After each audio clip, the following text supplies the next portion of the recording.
Good morning बच्चों, मैं Lal Bahadur Singh Yadav Asian IC YouTube channel पर सभी छात्र छात्राओं का स्वागत अभिनंदन करता हूं। आज की टॉपिक है अर्थशास्त्र, कक्षा 12 अर्थशास्त्र का यह अर्थशास्त्र एक परिचय के रूप में। इसमें हमने रॉबिन्स और मार्शल का डिफिनीशन का तुलनात्मक अध्ययन करा चुके हैं हम, और आगे वाले आज वाले वीडियो में जो है अर्थशास्त्र एक विज्ञान, वह विज्ञान है जो आवश्यकता विहीन अवस्था प्राप्त करने में मानव व्यवहार का एक साधन के रूप में अध्ययन करता है। इस परिभाषा का आलोचनात्मक अध्ययन कीजिए, ठीक है ना। यह लॉन्ग क्वेश्चन आपका है। इस लॉन्ग क्वेश्चन में आवश्यकता विहीन अर्थशास्त्र वह विज्ञान है जो आवश्यकता विहीन अवस्था प्राप्त करने में मानव व्यवहार का एक साधन के रूप में अध्ययन करता है। यह फैक्ट बात है। फैक्ट बात यह है, आवश्यकता विहीन जेके मेहता, प्रोफेसर जेके मेहता जी ने दिया है परिभाषा कि मनुष्य आवश्यकता को कम करेगा तो उससे क्या होगा, वह संतुलित होगा, उसे सुख की अनुभूति होगी। हमारे कहने का मतलब यह है, आवश्यकता से मुक्ति पाने की समस्या ही आर्थिक समस्या है। आवश्यकता से मुक्ति पाने की समस्या ही आर्थिक समस्या है। आई बात समझ में?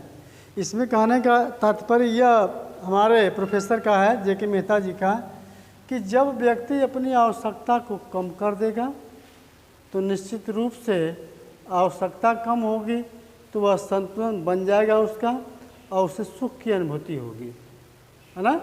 यह जेके मेहता जी का कहना है। जेके मेहता जी यह भी कहते हैं, सुख का अनुभव मनुष्य को उस स्थिति से प्राप्त होता है जब उसे आवश्यकता का अनुभव न हो, है ना। पैसा कहाँ से आ रहा है, यदि उस व्यक्ति को उससे हटा देंगे, बस केवल जो इच्छा कर रही है पा रहा है, तो उससे सुख ही सुख है, ठीक है ना। और जब पैसा उसे लाना होगा, खोजना होगा, तब जब आवश्यकता होगी तब वह जो है उसका सुख भंग हो जाएगा। इच्छा की पूर्ति किससे होगी? जब व्यक्ति के पास पैसा रहेगा। हमने पहले ही बताया है कि आवश्यकता यह साधन है, यह आवश्यकता है।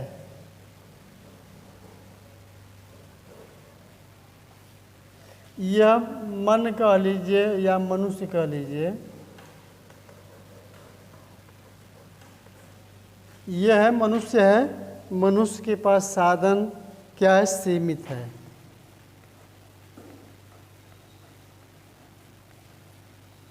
ठीक। और आवश्यकता क्या है? अनंत है, असीमित है।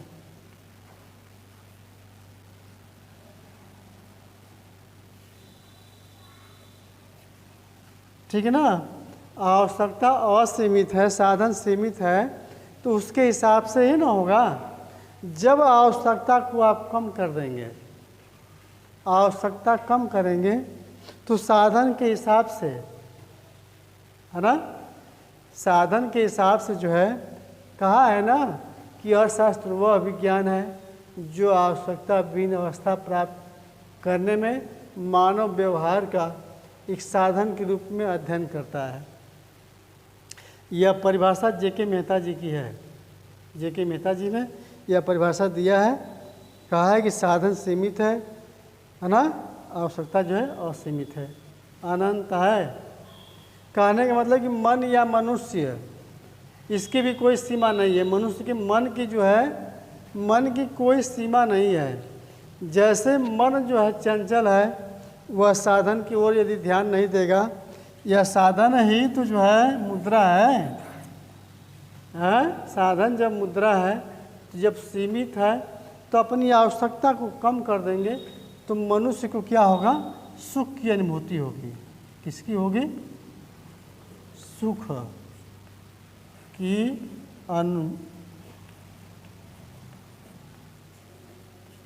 अनुभूति होगी। ठीक है ना?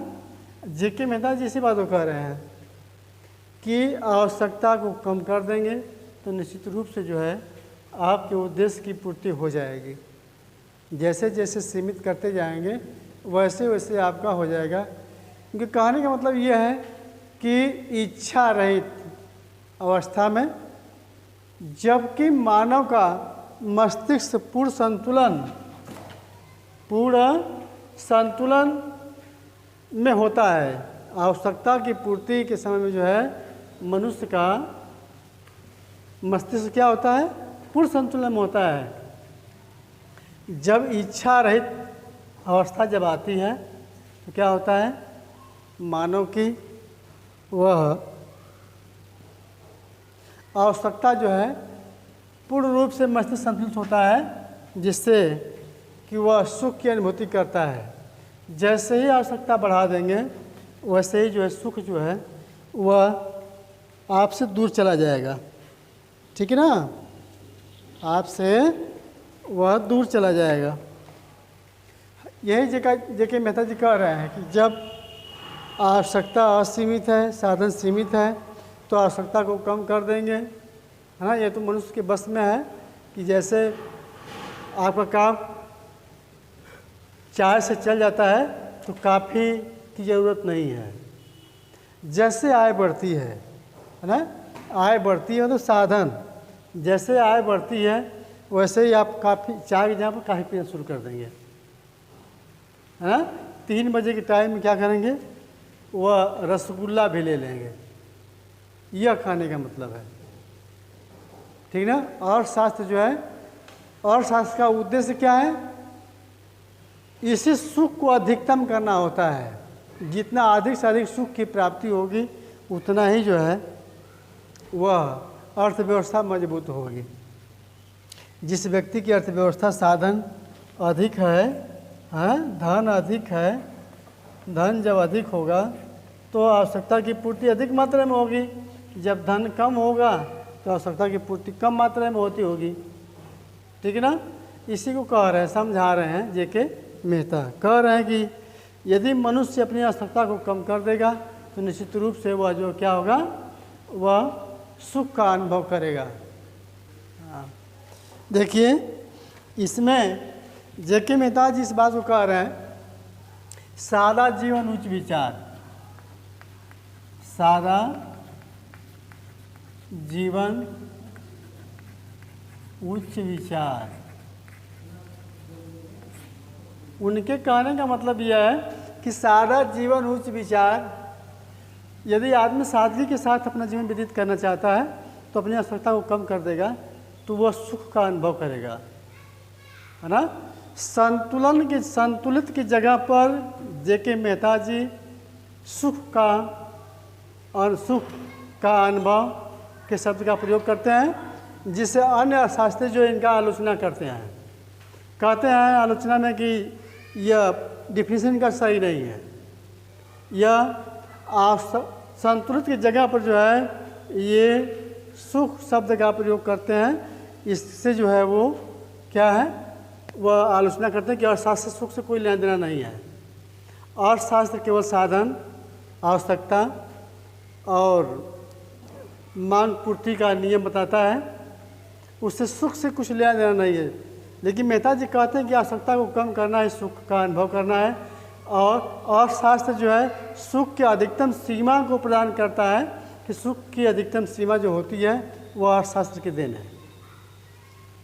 इसमें देख लीजिए उनके द्वारा, जेके मेहता के द्वारा कहा गया है, जेके मेहता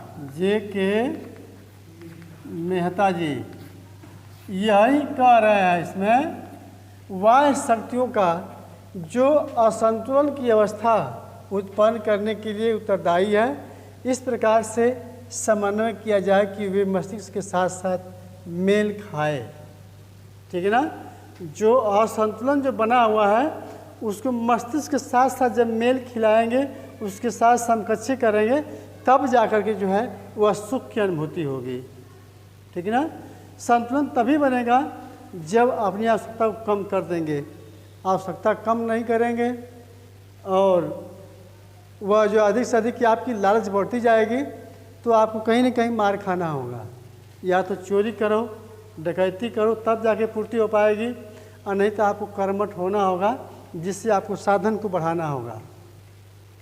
साधन मतलब पैसा, साधन को बढ़ाना होगा, तभी आपकी संतुष्टि हो पाएगी। संघर्ष, उद्देश्य लक्ष्य प्राप्ति करने का वही है ना, कि हमको अधिक से अधिक सुख की प्राप्ति हो। देखिए, रॉबिन सिंह कहते हैं, मार्शल कहते हैं धन का विज्ञान है, अर्थात क्या है, धन का विज्ञान है। और मेहता जी कहते हैं कि आदर्श का विज्ञान है। क्या है, आदर्श का विज्ञान है, यही कह रहे हैं। अगला पॉइंट देख लो, मस्तिष्क को ऐसी अवस्था में रखना चाहिए जिससे कि उस पर कोई बाह्य शक्ति का प्रभाव न पड़े। जैसे बाह्य शक्ति का जब प्रभाव नहीं पड़ेगा, तो निश्चित रूप से जो है वह अपने विवेक, स्व विवेक से काम करेगा, जिससे उसको अधिक से अधिक जो है संतुष्टि प्राप्त होगी। जब कोई कार्य स्वयं से करते हैं तो उससे आपको अधिक से अधिक लाभ प्राप्त होता है, मतलब संतुष्टि मिलती है। तो संतुष्टि को वही कह रहे हैं कि अर्थशास्त्र क्या करता है, उन्हें अधिक से अधिक जो है वह सुख प्राप्त करता है। उनके कहने का मतलब यह है कि मस्तिष्क को ऐसी अवस्था में न रखा जाए जिससे कि वह शक्ति का प्रभाव पड़े, है ना। मतलब कि कोई अन्य व्यक्ति किसी चीज़ को प्रभावित करता है, किसी कहने पर आप चलते हैं, तो उससे आपको हानि हो सकती है, लाभ नहीं हो सकता है। हानि भी हो सकती है, लाभ भी हो सकता है। यदि सही दिशा से बताता है तो लाभ होगा, दिशा विहीन बताएगा तो क्या होगा, हानि होगी। इसलिए उनका कहना है कि शिक्षित करना मनुष्य को स्वावलंबी बनाना होता है। जब किसी मनुष्य को शिक्षित कर देंगे तो वह किसी चीज़ से भयभीत नहीं होगा, वह हमेशा अपने कार्य के लिए जो है वह अग्रणी होगा और कार्य जो अपने तरीके से करेगा। वह, उनके कहने का मतलब ये है कि सादा जीवन उच्च विचार, जीवन को सादगी के साथ निर्वाह करेंगे तो निश्चित रूप से उच्च, सादा जीवन मतलब जीवन जब सादा होगा तो उच्च विचार से ही जीवन सादा हो सकता है, और संभव नहीं है। कहने का मतलब यही क्या है कि जैसे जैसे जितनी उसकी आय है उसके हिसाब से कार्य करेगा तो वह संतुष्ट रहेगा, कर्ज के बोझ में दबेगा नहीं। कर्ज के जब इतना सोचेंगे तो कर्जा लेना पड़ेगा। यदि कर्मठी नहीं होगे, साधन आपके पास नहीं होगा, तो साधन को बढ़ाने के लिए, इस साधन को बढ़ाने के लिए जो है आपको कर्ज लेना होगा। कर्ज लेंगे, लेकर के आवश्यकता की पूर्ति करेंगे, है ना। जब पूर्ति करेंगे तो क्या होगा, एक दिन जिससे आप कर्ज लिए हैं आप पर वो बोझ बनेगा, तो आपको सुख का अनुभव नहीं मिलेगा। इच्छा रहित होना पड़ेगा। इच्छा जब जैसे ही जगाते हैं वैसे ही जो है आपको क्या होगा, कष्ट सहना पड़ेगा। या तो कर्ज के बोझ से लड़ना होगा या तो कर्मठी बनना होगा। यदि आप शांत स्वभाव से सही तरीके से रहना चाहते हैं तो जे.के. मेहता जी की बात मान। जैसे संत है, संत अपनी आवश्यकता को कम कर देता है, 10 ड्रेस नहीं रखता है। जो 10 ड्रेस है बढ़िया बढ़िया गाड़ी में, लग्जरी गाड़ी में जो साधु घूम रहा है वह जो है एक दिखावा है, वह साधु नहीं है। ठीक है ना। उसके पास सर्व संपन्न है, वह समाज में जो है उस हिसाब से वर्चस्व पाना चाहता है। और कुछ साधु ऐसे हैं भोजन भी नहीं पाते हैं, सो जाते हैं, तो अपनी आवश्यकता को कम कर देते हैं। मिलता है तो ठीक है, नहीं मिलता है कोई बात नहीं। यही जे.के. मेहता जी का कहना है। इनकी आलोचना जो है कुछ जो है प्रोफेसरों ने किया है। देखिए, परिभाषा की विशेषता है, ये मेहता जी कहते हैं आवश्यकता विहीन मनुष्य के व्यवहार में वह जो व्यवस्था देता है वह सुख की अनुभूति करता है। देखिए कह रहा है इसमें विशेषता क्या है, वह अर्थव्यवस्था को क्या मानते हैं, मनोवैज्ञानिक नैतिकता पर आधारित मानते हैं। किसे मानते हैं? मनोवैज्ञानिक तथा नैतिकता पर आधारित मानते हैं कि मतलब मानव का नैतिक जो विचार है, जो स्वभाव है, उस पर निर्भर करता है।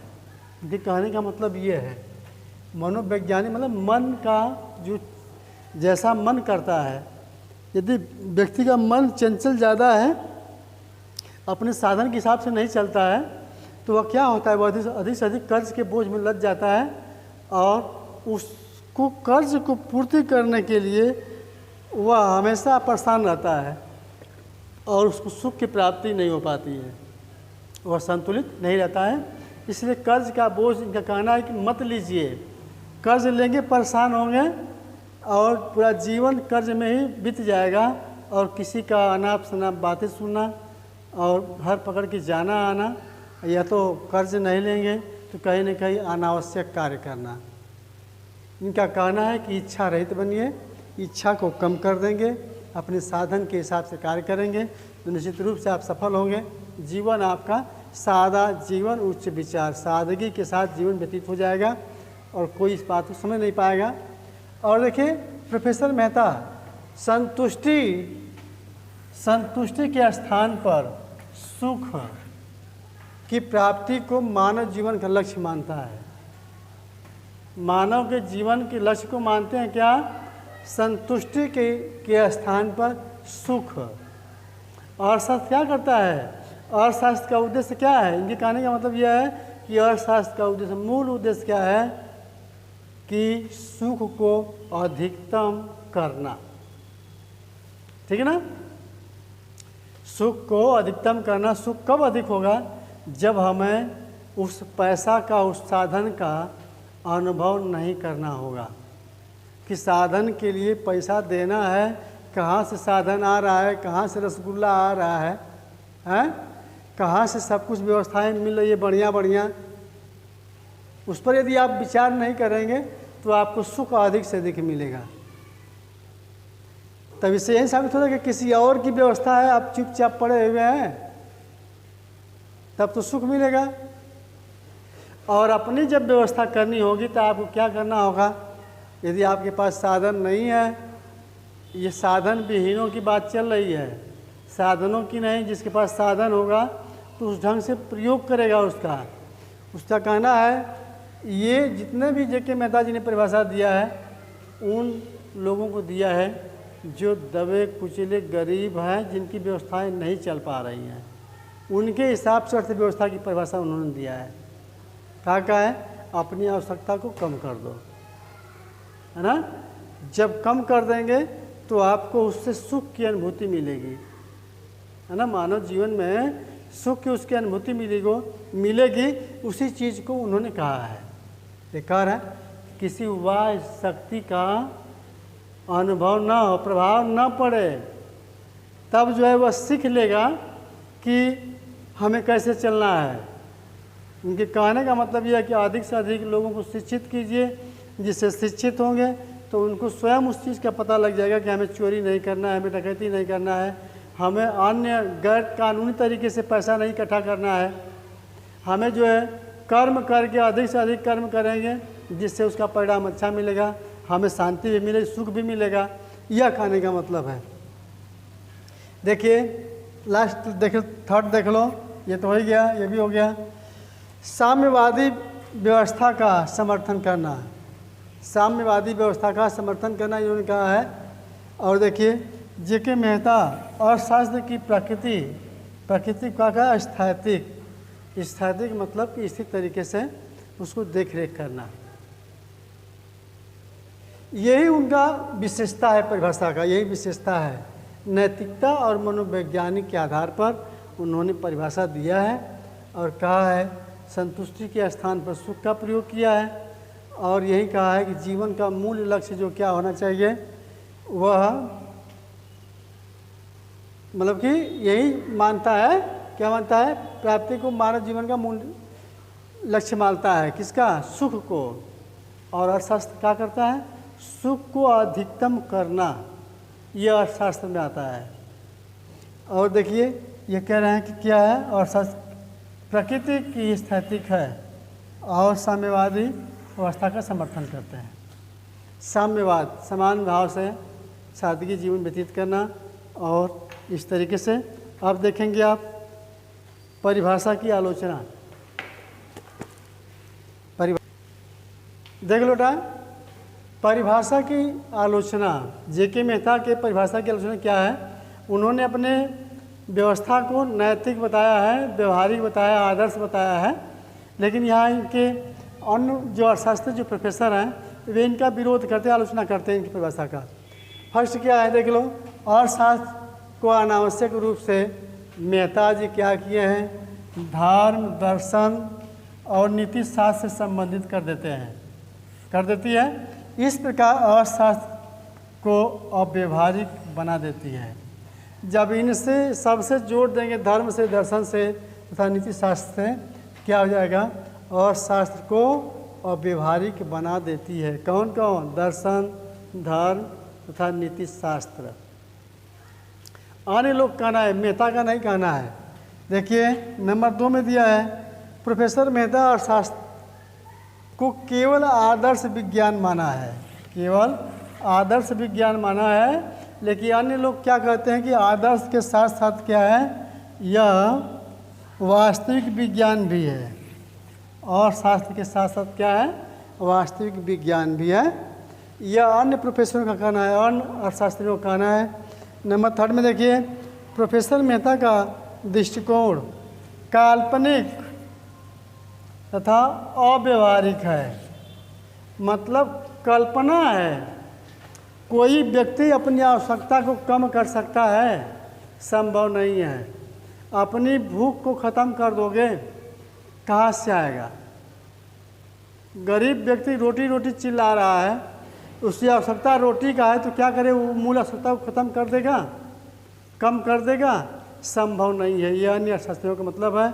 और मेहता जी का कहना है कि आवश्यकता की जो मूल जो बजट बनती है, उस बजट में प्राथमिकता पहले जो आवश्यक वस्तु है, केवल पहले भोजन, फिर कपड़ा, फिर मकान, है ना?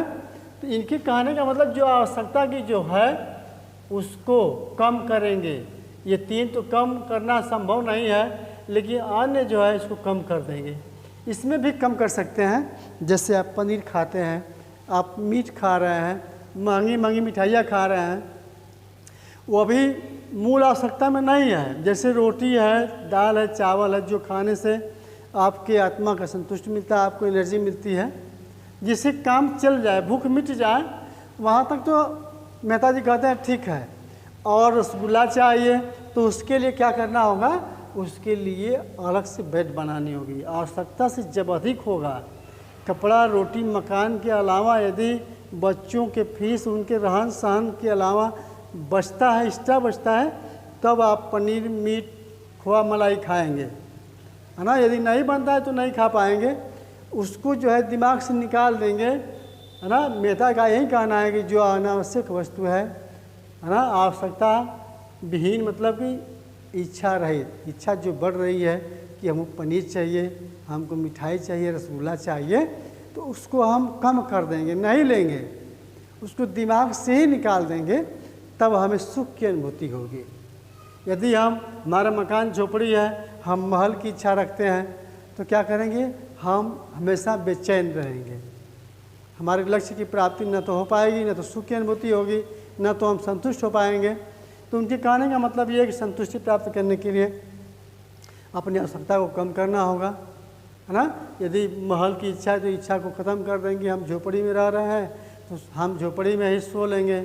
हम रसमलाई खा रहे हैं तो रसमलाई नहीं खाएंगे, हम केवल रोटी, सब्जी, दाल से काम चला लेंगे। ठीक है ना? इनका कहना ये है, ये बड़े लोग की बात नहीं है, जिनकी अर्थव्यवस्था कमज़ोर है। वह अर्थशास्त्र जो है डिफिनेशन करता है कि जैसे जैसे आपकी अर्थ बढ़ती जाती है, साधन बढ़ते हैं, उस तरीके से अपने आप को जो है आप ढालते जाएंगे, बढ़ाते जाएंगे। जैसे आज आपके पास एक ड्रेस है, कल जो है आप, यदि आपके घर में कोई नौकरी वाला हो गया, या तो आपके पास जो है खुद धन हो गया, आप खुद नौकरी पेशे में चले आए, तो आपकी आवश्यकता जो है बढ़ जाएगी। जहाँ कपड़े एक थे तहाँ 4 हो जाएंगे, जहाँ प्रेस स्वयं करते थे तहाँ जो है वह लॉन्ड्री में जाएगा, धुलाएगा, कपड़ा प्रेस होकर वह स्वयं लेके आएगा, आप पहनेंगे और चले जाएंगे। आवश्यकता जैसे जैसे बढ़ती जाती है, आय बढ़ती है, उससे आवश्यकता बढ़ जाती है। ठीक है ना। इस तरीके से आपका यह जो है आवश्यकता विहीनता का जो लक्ष्य जे के मेहता जी का है, ये आलोचनात्मक सहित परिभाषा का डिफिनेशन हो गया। इसी के साथ आज का जो ये जो वीडियो है यही पर समाप्त करते हैं। हम आशा रखते हैं कि आपको ये बात हमारी समझ में आ गई होगी कि किस तरीके से जीवन को निर्वाह करना है और आवश्यकता अर्थ को कैसे हम बढ़ाएंगे। अधिक से आप अधिक शिक्षित होने का उद्देश्य रखेंगे, अच्छी से अच्छी पढ़ाई करेंगे, मार्क अच्छे आएंगे और तैयारी करेंगे तो नौकरी पेशे में जैसे ही जाते हैं आपकी अर्थव्यवस्था अच्छी हो जाएगी। तब आपको आवश्यकता जे के मेहता की परिभाषा की नहीं रह जाएगी और आप अपने चैन अमन के साथ अपने हिसाब से कार्य करते रहेंगे। इसी के साथ वीडियो का आज मैं यही ब्लॉक करता हूँ और मैं आशा रखता हूँ सबको ये बात हमारी समझ में आ गई होगी। मेहनत से आप पढ़ाई करेंगे। धन्यवाद।